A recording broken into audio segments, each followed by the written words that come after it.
Hello guys, welcome to our channel. రీసెంట్గా ప్రశాంత్ వర్మ గారు ఒక మాట అన్నారు. అది ఏంటంటే, మన రిషబ్ శెట్టి ఉన్నారు కదా, కాంతారా యాక్టర్ అండ్ డైరెక్టర్.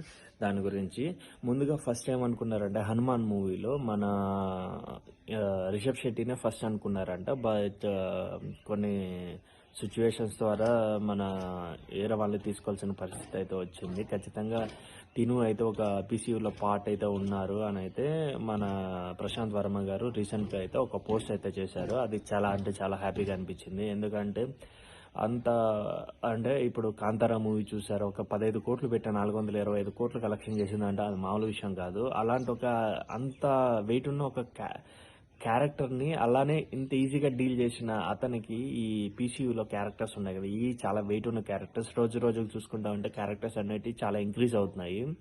ఈ సినిమా కూడా హనుమాన్లో తనకు ఒక పీసీయూలో ఒక సపరేట్ క్యారెక్టర్ ఉందని అయితే రీసెంట్గా అయితే చెప్పారు. అది ఖచ్చితంగా రియల్ అవ్వాలని అయితే కోరుకుంటున్నాను. ఓకే గైస్, మరిన్ని వీడియోస్లో అయితే మళ్ళీ కలుసుకుందాం. అంతవరకు అయితే బాయ్ బాయ్.